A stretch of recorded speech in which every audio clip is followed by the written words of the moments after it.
Good evening, everyone, and do what the will shall be the whole of the law. Welcome back. It's been quite a while, hasn't it? It's like last time I was on a live stream. I think it was a Yule. So yeah, 6 months ago, 5 months ago, something like that. And today is it's full moon. I really wanted to do this on Beltane, but hey, you know what? We're doing it on the full moon instead.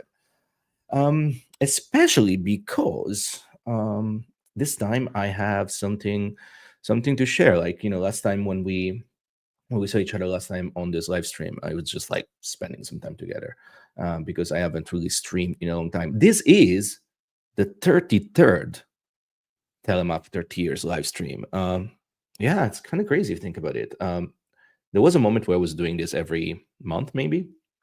Uh, but that was already like 4 years ago. Time flies. I mean, I don't understand time anymore. Actually, if any of you want to tell me if you understand time at this stage, because I really don't anymore. It's been crazy. It's been crazy. It's been crazy in the last few years. How's everybody doing? I hope everybody is doing as good as possible. If you want to interact, you can do it on YouTube and on Instagram. I think I can see what I can see only YouTube, so apologies for that. But hello, Jessica. Good to see you. Also, thank you for moderating as usual. There shouldn't be any problems, right? We haven't had any crazies on live stream in a very long time. I don't know if some of you remember the one time where we got this guy was like this Australian conspiracy theorist that was all against the OTO, and he came to my live stream because I'm critical of the OTO, but he didn't realize that I'm actually a Thelemite. So he went mad because it was like, oh, wait a second, you're a Satanist as well. That was some fun times. That guy, by the way, he even messaged me at some point. It was like, hey, by the way, we should do this again because I'm bringing you a lot of people on your stream. It's good for clicks. Like, there is when the first time I realized how many of these people are crazy, obviously, but there's an aspect of that, and that is that there's money in streaming. There's money in YouTube. There's if you do it consistently, if you get big numbers and whatnot. So it was the first time I was realized, okay, so it's not just like a crusade against the evil Satanists. Like it's just that you're making money as well. So yeah, and this kind of is one of the reasons why I'm doing this live stream tonight. But before we get there, right? Before we get there, since I have your attention right now, I'm gonna give you a little bit of updates of what I've been up to, what's coming up next, and then we go on to the meat of the evening, which is discussing, as I decided to title this live stream, the inverted red triangle of Thelema. We're gonna start with that. And then if you have any questions, you can drop them in the chat. I'll be able to see the chats on YouTube. So if you want to interact like with me directly, go on YouTube. Maybe drop some super chats, and I'll be able to see them easier. And I can actually try and answer some of your questions as I used to do back in the day, right? So by all means. So like I said, before we get that, what is coming up next in Marco's life, Marco Visconti's life, I would say. It's my brand name, I suppose, by now. It's also my real name, what I'm talking about. So, new book out. Some of you will know already. Some of you will also have noticed that this graphic over here say a different date. So my book was originally out for a general October release. Then it was pushed to November. Now it's pushed to December. There's nothing crazy, no strange reasons whatsoever. It's just that according to Watkins, my books are sell well all year long, and so they're just like rescheduling their release calendar to hit some specific marketing windows, which is Halloween, really. So basically, you gotta wait like 2 more weeks to get this book. I noticed that Amazon has been already updating its release date. So if you have pre-ordered it, and I know many of you already have pre-ordered the book. This book was for top release on mysticism of all categories in on Amazon book, Amazon UK and Amazon US for a good like 3 weeks when it first went on, which means that thank you. Like means that a lot of you really trust what I do and really bought the book already. So thank you so much. Yeah, but basically, you're gonna wait a little bit longer. But believe me, I think this is my best book yet. Which is, I only wrote three. Let's explain why three in a second. But I really feel like I'm improving. If you read my first book, you say that in the very first pages I say that I hate writing, right? I don't think I'm a good writer, etc., etc., etc. I think I'm getting better at it. The more you, as with everything, the more you do something, the better you get at it. And this one is a big step up from the first. This one, Aleister Crowley's Mysticism, even if the subtitle is a practical guide, there's a lot of theory in this because it's obvious, right? If we move on to the deeper practices of Thelema, if we're moving, or at least we're aiming to move from magic into mysticism, there's more thinking to be done. There will be still a lot of practical suggestions on how you can actually do certain rituals and why you do certain rituals, but this is going to be a lot more brainy. And I hope you like it, right? The reason why I mentioned, right, like this was meant to be my second book. In fact, it's going to be my third book. It's because, let's see if I can actually move this other little thing here. Here you go. It's because this little thing here came out, Stars and Snake, at Thelemites Field Note. Many of you have bought this as well, so thank you so much once again. I couldn't do anything I do without you, so thank you guys. What is that? Well, that is obviously a collection of my first 18 months on Substack. If you don't know yet, I write on Substack. I try to do at least 4 articles, long form articles, like 5K words, around 5K words for a month. From time to time, I do more. From time to time, I do less. Today, I just put out a new article on the Thelemic kill debate, which as I say, it doesn't want to die. No, it did die down, as I make the point in my in the article. But this one is a little bit shorter. But in general, I try to write there because, again, as I said before, if you want to be a writer, you got to write.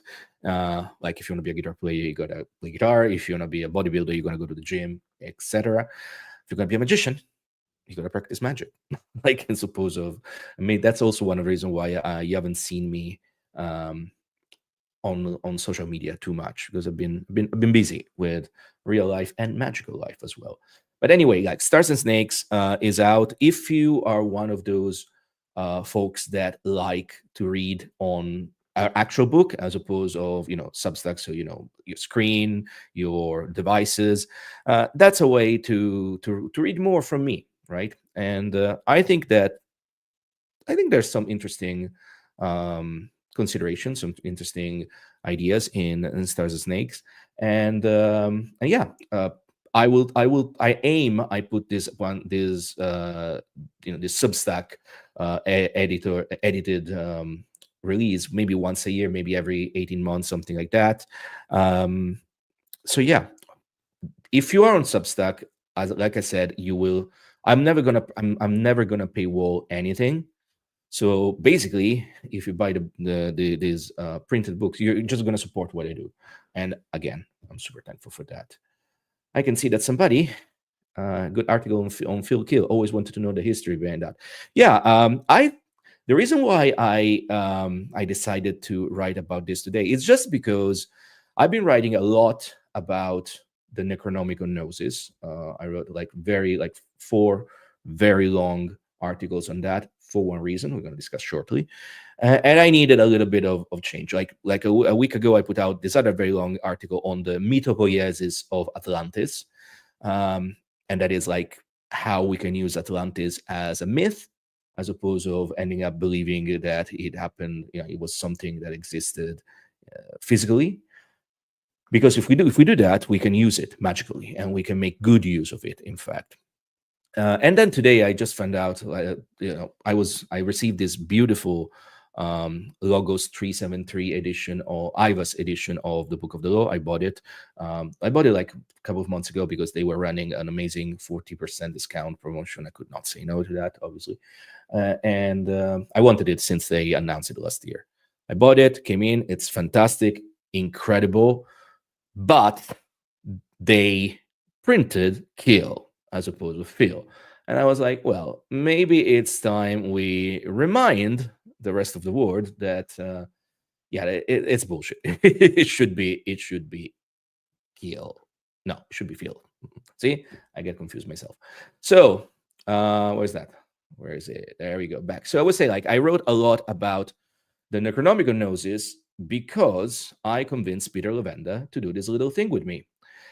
Starting in a couple of weeks on the 4th of June, which also happens to be my birthday, we're going to do Black Stars in Dim Carcosa.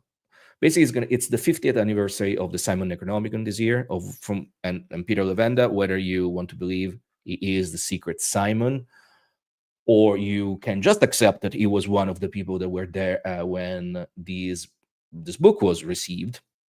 Then, I mean, he definitely has something to say on this incredibly interesting milestone, right, of occult literature.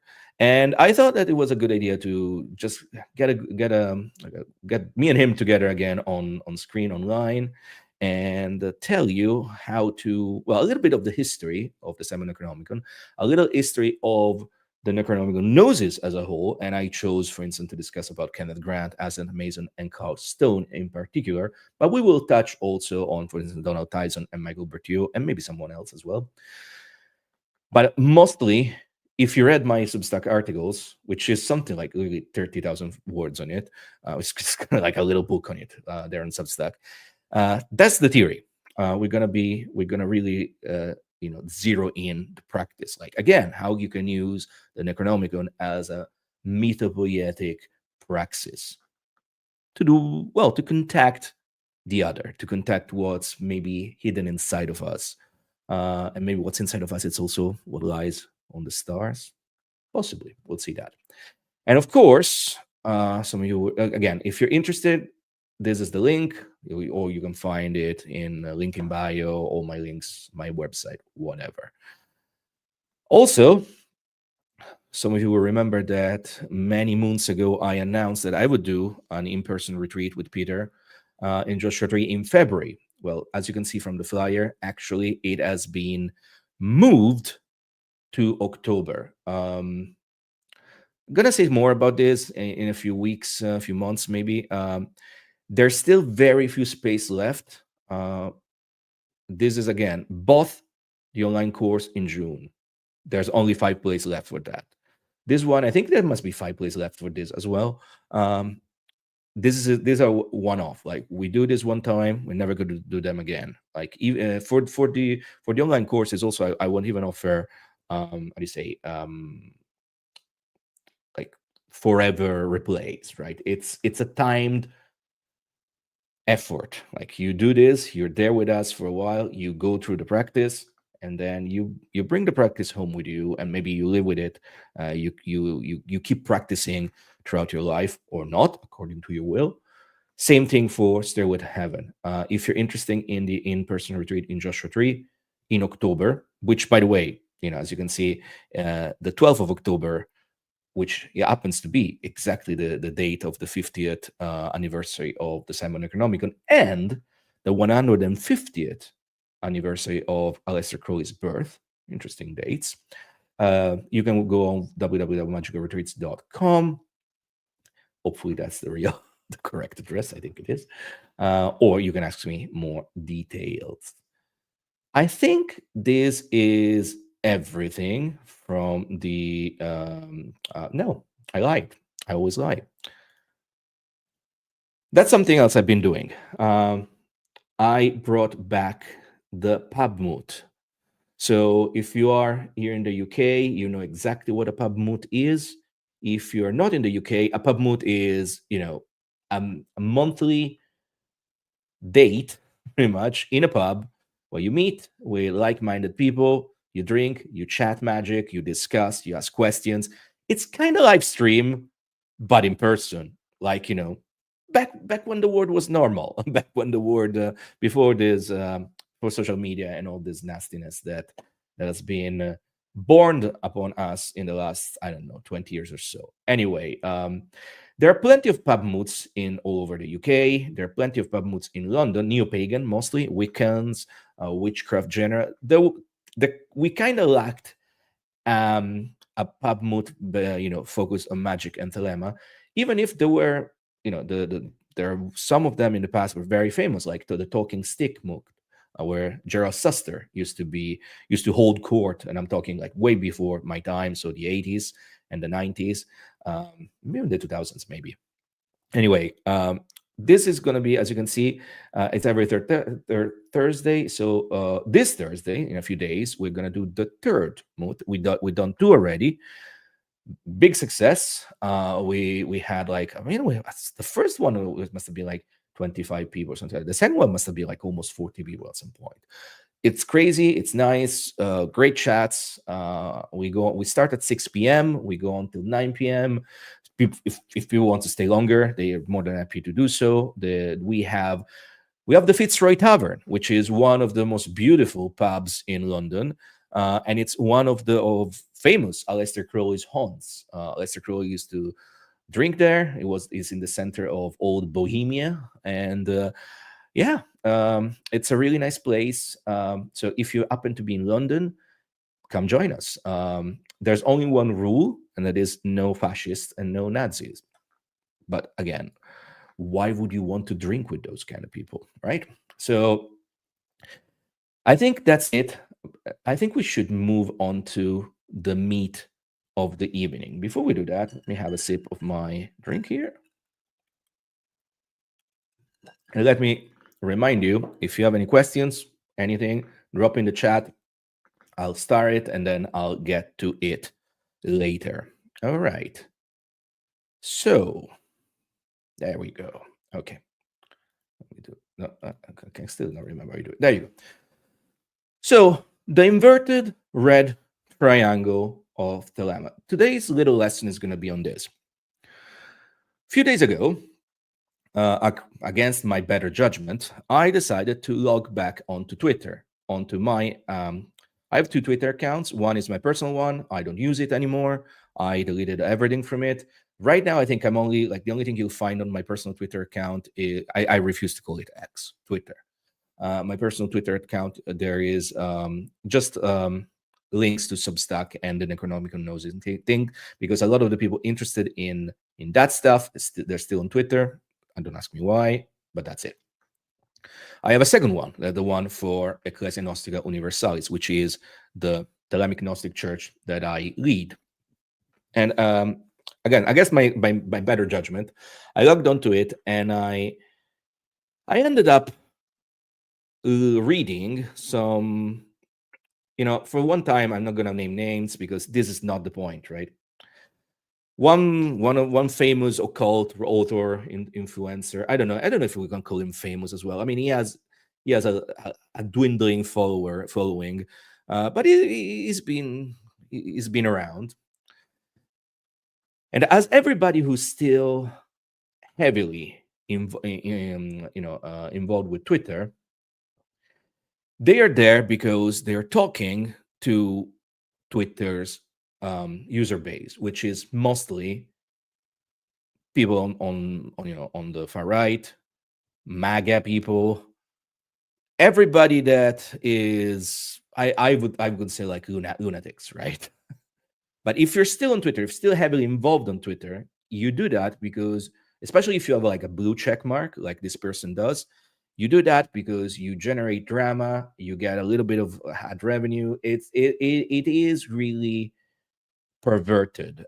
If you're curious about how this actually work, I suggest you look this British YouTuber called Jimmy the Giant that explains you exactly everything how that, I don't know, Twitter magasphere works. This guy is a younger guy. He's 30 years old, big YouTuber, and he started as a as a guy on the right, in the manosphere like 10 years ago as a young lad. and eventually got out of it. And so he has this very interesting perspective. He understands very well how these people think, because he was one of them, right? And someday he saw the light. Anyway, Jimmy the Giant, check it out. He makes very good videos. I think a lot of he talks a lot of things that are very relevant for us in the UK.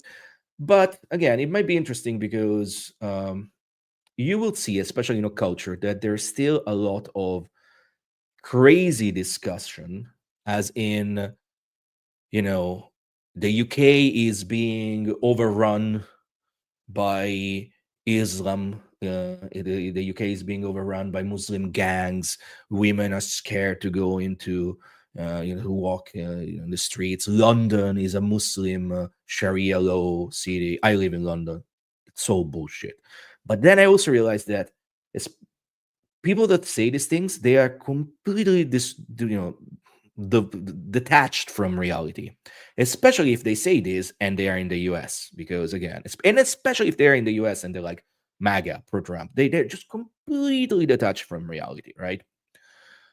Anyway, I'm getting to the inverted red triangle of Thelema. This occult author, who is completely down into the rabbit hole of the far right now, that completely says that the UK is overrun by Muslims, etc., etc., etc., etc. All that stuff that's completely not true.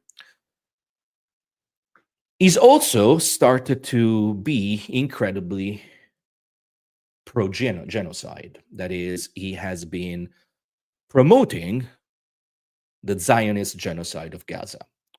And on this point, I want to be extremely clear with everybody that follows me. What's happening in Gaza is a genocide. Okay. Saying this doesn't make me or anybody else that say this an anti-Semite. Maybe makes us an anti-Zionist, but there is a difference there. But even besides all these labels, if you look at what's happening in Gaza and you're okay with that, you're supporting genocide. This person, this author, is doing that.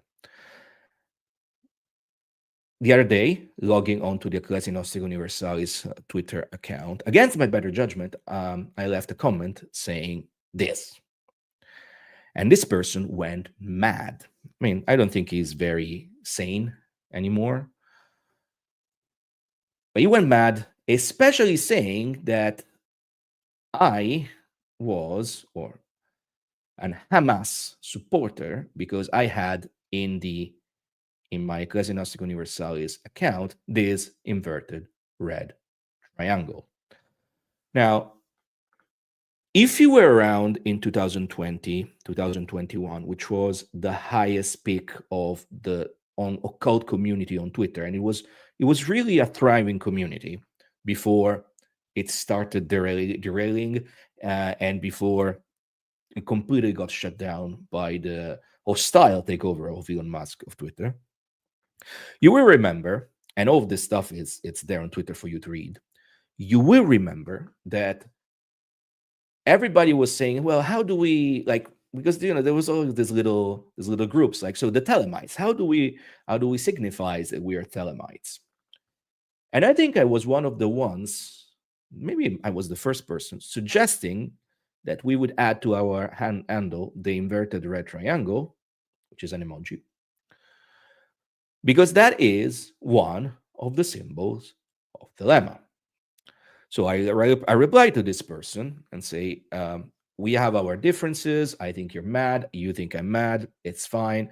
But please, you say that you have one of the holders of one of the best AA lineages, debatable, or bullshit. Surely you know that the inverted red triangle, it is a symbol of Hamas. It is a symbol of Palestine, but it's also a Thelemite symbol. No, it's all lies. You're lying. You're gaslighting. You're an anti-Semite. So instead of replying to this person, because finally I did learn in time that you just do not really discuss with idiots and with people that are completely off their rockets. Maybe they're constantly on drugs. I don't know. I just decided, I thought about it. I was like, like I go back I'm going to do a live stream because I haven't done one in a long time. And I'm going to share some information. And so here, let me just, can I do this? Okay, I can't do that, right? Well, okay, you can see it's Liber Viva regular commentary, right? This is one of the commentaries by Aleister Crowley on Liber Viva Reguli, the Anahata chakra, the solar center attributed to Tiferet, or perhaps more accurately, to the triangle Kesed, Gebur, and Tiferet. This will especially make sense to the initiates of the second degree of OTO. Note that the symbol of Rahur Kuit is a downward pointing red triangle of fire. All right, first evidence. Aleister Crowley, Liber Viva Regular commentary.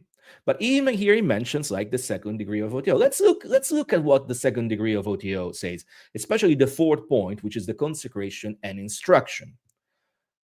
My brother, in the first degree, you were presented with a robe of darkness indeed, yet in the ship thereof was concealed a certain invocation of the light. To those who thus invoke the light, light comes.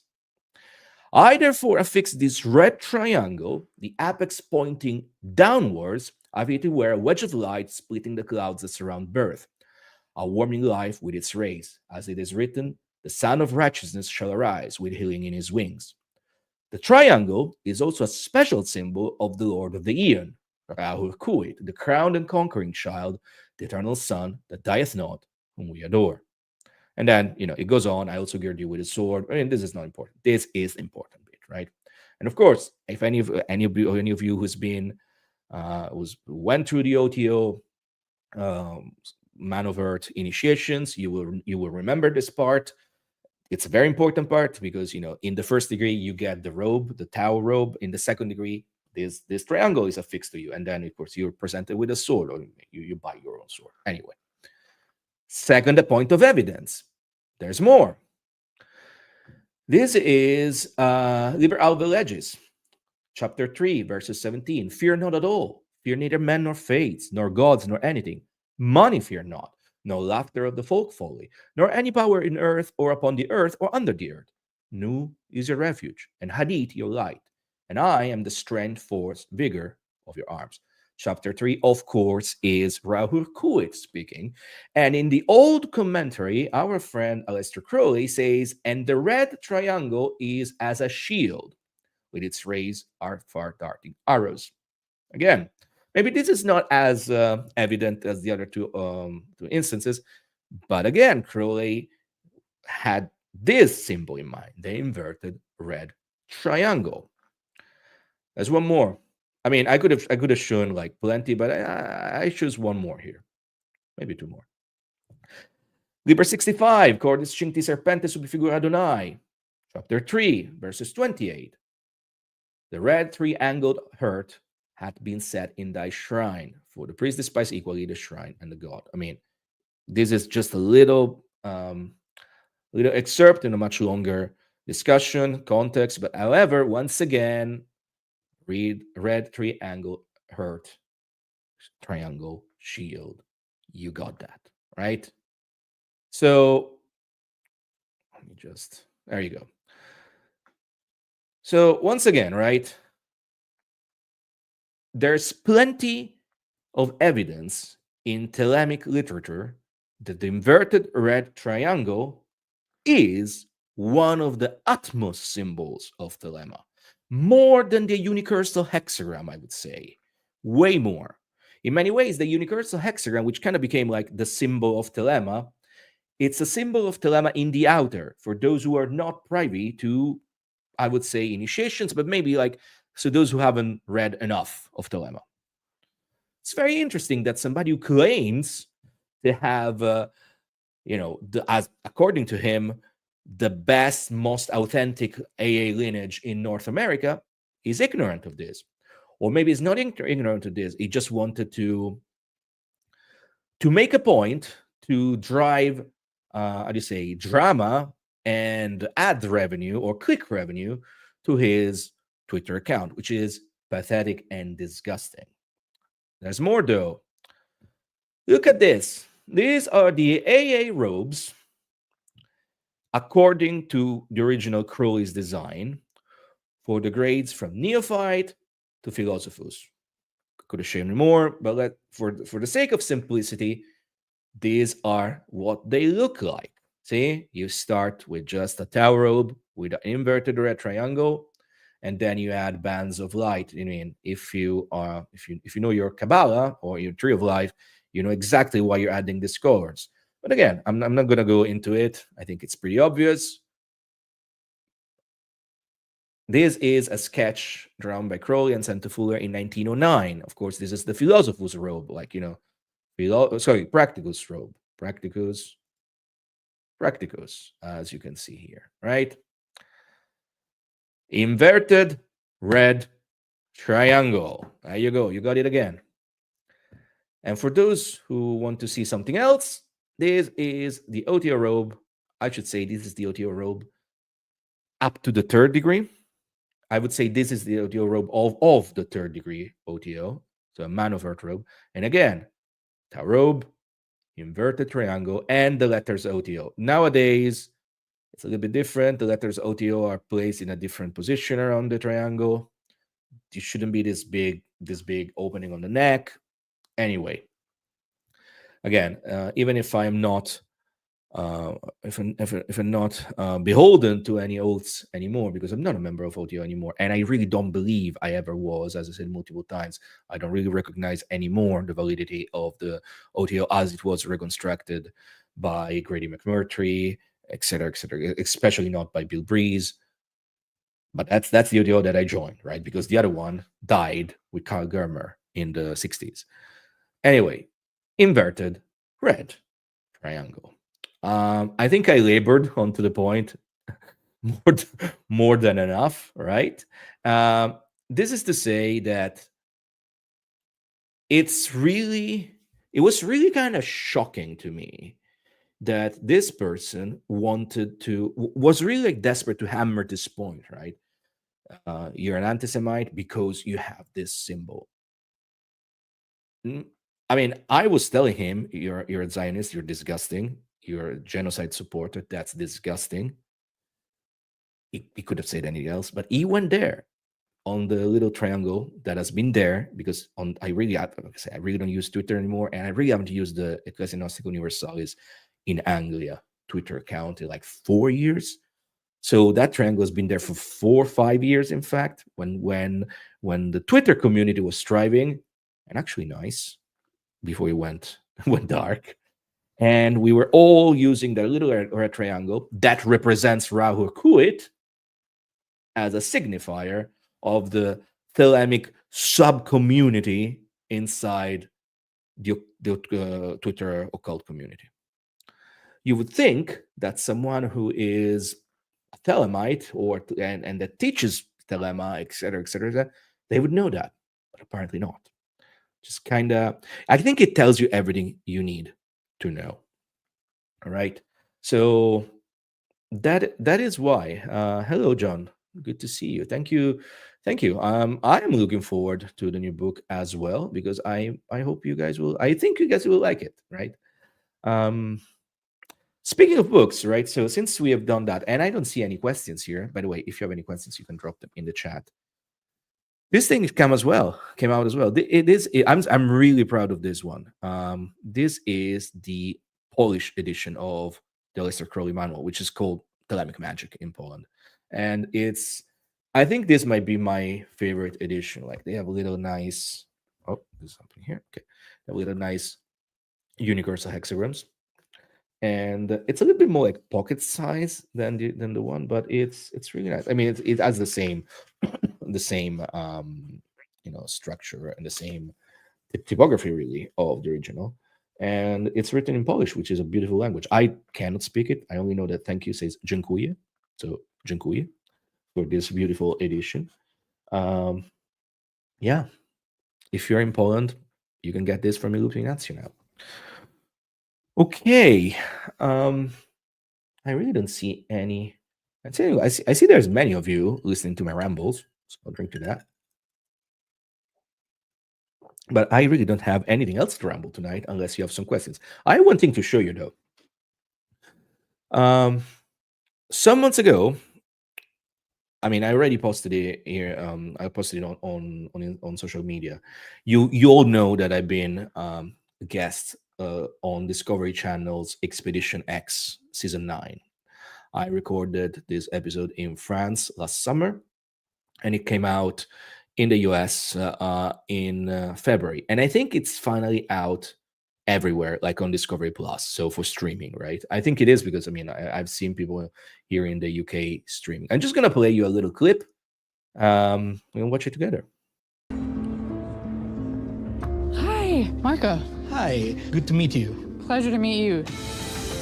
Marco Visconti is a local author who has So, studied this is pagan so funny folk because magic they- and occult legends yeah, they- like the they say Beast that of I'm local. Gévaudan for 30 years. Because I wanted to invite Apparently, you here to the Library of Lipuium. Europe is one because thing. This book here, like it's And of the course, I wouldn't first call myself ever an historian, written more an account occult of the Beast of historian, Gévaudan. When's it from? This is from 1764. Do you think it was a this werewolf? place was fantastic. Well, you know, this that's was an like incredible the, question, of course. let me At just first, put they this thought down. it was just a wolf, right? Maybe like a big This wolf. was the Pretty soon, how do you say the reports of this old beast library started to in assume Le a Puy en more Velay sinister in France. connotation. This place was With something in fantastic, between and that beast and man. is really the It was first definitely account something unlike of the anything Beast of else Gévaudan, in which is paranormal the investigations. the reason why we know like why we have the werewolf legends, right? So yeah, that has been a great experience. I've been in touch with them again, and they're really good people. I love them. I mean, again, if you read my Substack, I wrote about 2 Substacks on that, and I might be doing more things with Expedition X in the coming future. So if you are curious about if you're curious about the entire episode and see more of me, you can go on Discovery Plus and find the episode. It's called Werewolves in France. It's season 9, episode 5. Hello, Pitian. Hello, Ashley. Good to see you. I need to thank Pitian Priestess because she gave me a contact with another interesting thing that I'm doing at the end of the month, and you guys will see in October. Cannot say about it anything right now, but thank you, Ashley, for that. Oh, well, I got one question. There you go. Take the Rings asks, is the Germer lineage the one in Brazil?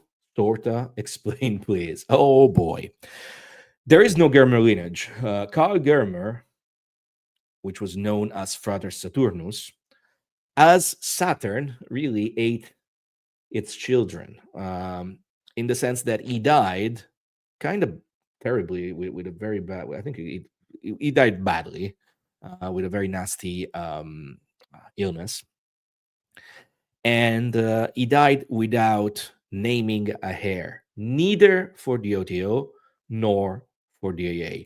Karl Germer was indeed the hair that Crowley named the way when he died, right? So when Crowley died in 1947, Karl Germer rightfully was appointed and was started becoming the leader, right? But in many ways, from between 1947 and then 1960 something, 1965, I can't remember right now.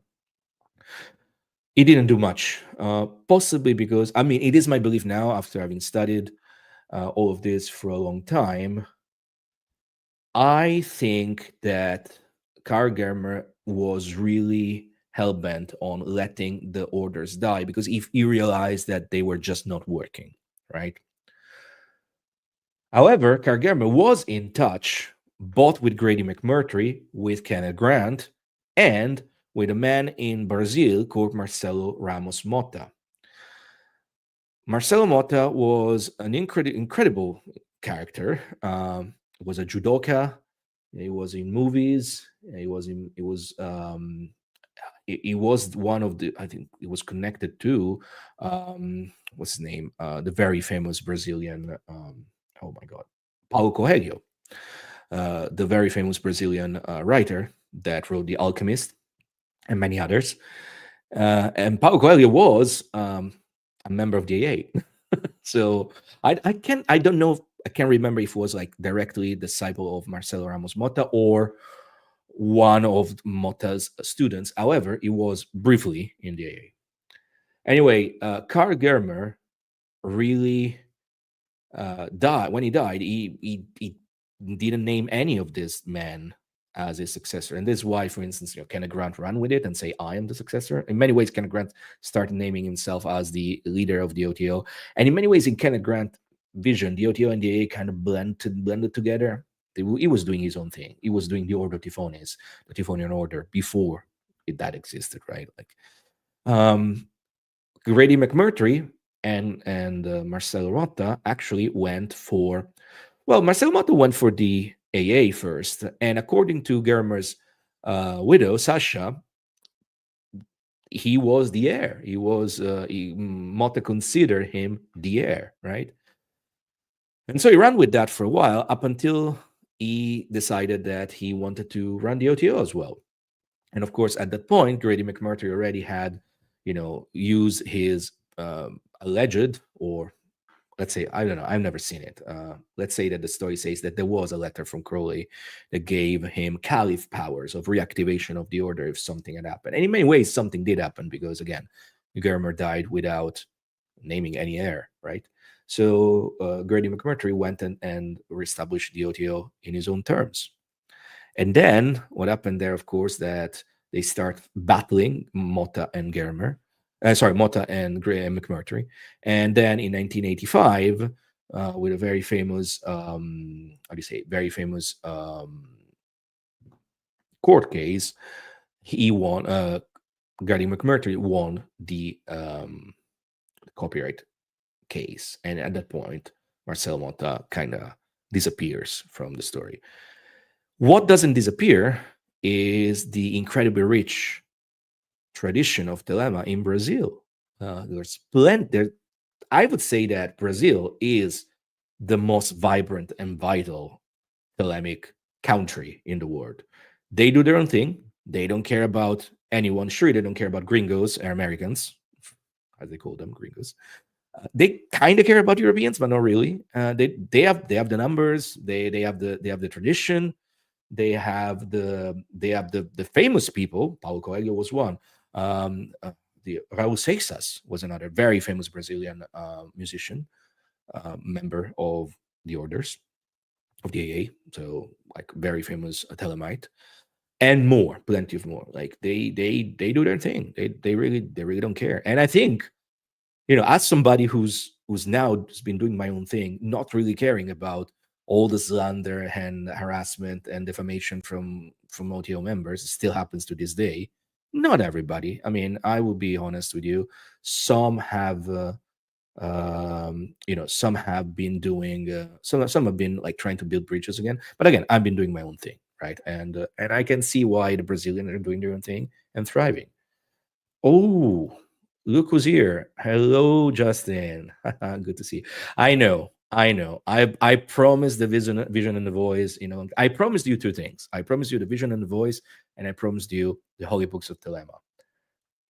I'm gonna do it. Okay, I will. I need to write them down first, so possibly they'll appear as Substack articles first, and then maybe I'll do a live for one each. As you know me, we discussed this many times. I don't have your patience. I'm not able to sit through recording a video. I would hate editing myself, and I don't trust other people to edit me. So lives I just go and talk. So yes, I know you're right. I'm gonna be before the end of the year. You're gonna get the vision and the voice and the Holy Books of Thelema.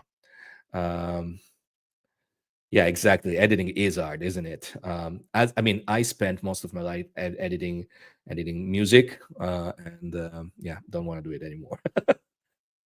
Thank you, Anderson. Okay, emergency power under approval. Gamma. You're right. You're absolutely right. Grady did have this by him in the sense that the letter that he received from Crowley when he went to visit Crowley during World War II here in London, basically it was this clause where they didn't recognize him as you say, as the caliph, but he would have to seek approval from the heir, which was Gerber, of course. So yeah, I still don't think that the caliphate OTO is that. Again, I would like to make it clear, is what that was the OTO that I was initiated in, has any validity whatsoever. I really think it's a recreation. I think that I labored this point multiple times. I don't want to go back to it, right? So yeah. Okay. First time watching. Enjoy your work. Well, thank you so much. Welcome. I don't do these things as often as I used to do, but maybe I should do it a bit more, right? In fact, you know what? Um, if you want me to do this more, leave a comment on YouTube, right? No, not so much here in the chat. I mean, thank you for all of you here in the chat leaving messages and whatnot. When this is published on YouTube, go there and leave a comment. Say, Marco, we want more live streams. I promise, Justin, that now I have to put something together on the Vision and the Voice and on the Holy Books of Thelema. So that those two are coming. But yeah, we can do it more. But then, like this time around, there was this thing that happened, and I thought, you know what? Let's take something terrible, because again, nobody wants defamation, death threats, and whatnot, which sadly happens very, very often with what I do. But you know what? Let's see if we can actually use this thing that happened to talk a little bit about Thelema, and to make the point that yes, that inverted triangle is a very, very, very important symbol for Thelema, right? So okay, I see here. What's happening here? Oh, Gemma. Hello, Gemma. I'm rereading The Vision and Voice at the moment, and that would be fantastic. Maybe you could do a collab with Jason. I could do it with Artson. That would be a fantastic video necessary. I know, but I did promise Justin, not Jason. Not Jason. We don't do anything with Jason. We do things with Justin. Okay, please. But yeah, like I promised I promised him like that this is gonna be something. But like maybe I can do this live stream first, and then maybe I don't know. There's something I could invite him here. I'm pretty sure that Justin would love to be my guest. I've been his guest multiple times, right? So it would be interesting to hear his academic perspective on those texts as well. I'll think about it. All right. Okay. This is happening. This is up. I think it's up. I love to see more lives, especially in the vision. Okay. Let's brainstorm this, guys, for a second. So, what would you like me to tell you about the vision of the voice? Like my understanding of what that is, my experience with it, the way. Well, for instance, in my coming book, one of the things that I explain is that there is a ritual hidden in the vision of the voice that is aimed as an alternative to Liber Samek, right, for the knowledge and conversation of the Holy Guardian Angel. So, what I would like to hear from you, and please leave a comment on the YouTube video, because it's the easiest way for me to read them. What would you like me to discuss about the vision and the voice? What is that interest you in particular, and what would you like to hear from me?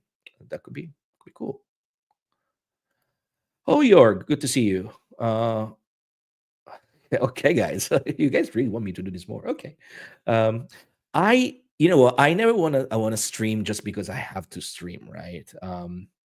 I guess I can be very open with you. I mean, this doesn't make me any money. It's a fun thing to do, right? And it's not that everything I need to do must be monetized, but time is short, right? Anyway, I would like to hear from you. And again, you can leave this again comments here. Suggest me topics, right? Things that you want me to discuss, and then we can do this more. Maybe we can go back doing once a month, right? Like a little. I think Mondays work. I'm on my online community, Magic Without Tears. We were doing like the Rumble Nomicons, which is the way we call our internal live stream, like private live streams. We were doing them on Sundays, but we realized that Mondays maybe are a better choice right now. So maybe Mondays. Okay. I'll think about it. So yes. I planned to do something at the Crook Pack in Burbank. We shall see if so. We shall see if I can actually make it to the United States, right? So the Joshua Tree event is on 100%. Peter Levenda is going to be there. He is really looking forward to it. The United States are a really strange place right now, and you'll know where I stand politically. I don't know. It's a good idea for me to travel there physically and possibly being disappeared by ICE. So you know that that is happening, right? So what can I say? Who would have thought that we would have to truly fight against tyranny and superstition and fascism once again? But here we are. And yes, absolutely. I mean, I would love that. Let's talk. Let's do something together. 100%. I mean, yes. Okay. I think. All right. Let me see what other Vision and Voice, basic review, the Enochian history, how and why Crowley did it, Neuberg Stroll, how influenced Parsons, and is it internet never you totally heard that, right? Okay, I got it. Yes, I'll text you. Thank you for coming. It's been nice to see you here virtually. All right, so I think we can do this, right? I think we can do this in around 1 hour. Yeah, absolutely. Again, going to give you like the cliff notes of what it is, because again, right, like, can you really do deep dives on live stream? Maybe. Then you need Dr. Sledge for that because he's very good at that. I'm more of a rambler, as you can see, right? So, okay, my brain is working. Folks, any final questions before we wrap this up for the night? I still have to finish my drink. We have some time for another 5 minutes or so. If you want to, if you want to ask me any last minute questions. If not, you can find me. I mean, if you can find me on Magic Without Tears, which is my online community, you know that. There's only, once again, let me just go back to. There you go. At the stage, there you go. Black Stars in the Carcosa is starting on the 4th of June, my birthday. So you can join. We're gonna have a little bit of birthday drinks before we dive into the depths of Relia and the stars of the star spawns of Cthulhu. Only 5 places left on this one. When it's gone, it's gone. It's really about like coming and hearing from Peter Levenda the real history of the Simon Necronomicon. I think that's cool. Besides that, I think that's all for me right now. Thank you all for joining. It's been nice to be back here. And apparently I put myself into a pickle because now I have to do one live stream on the Vision and the Voice that everybody's crazy about, and one live stream that I promised long ago to Justin on the Holy Books of Thelema. Why do I do this thing to myself? Anyway, it was nice to spend some time with you. I'm glad that I was able to clarify this discussion about this inverted red triangle. And so, yeah, the inverted red triangle really is one of the main symbol of Thelema, more so than the universal hexagram or maybe at the same level of the Star of Babylon. If the Star of Babylon represents the feminine side, so if the septagram of Babylon represent the feminine side, the inverted red triangle represent the masculine side. Hadith, Rahukuit, Chaos, Therian, Nuit, Babylon, Isis, etc. Okay? Thank you all. It's been a pleasure. Do what the will shall be the whole of the law. Love is the law. Love and the will.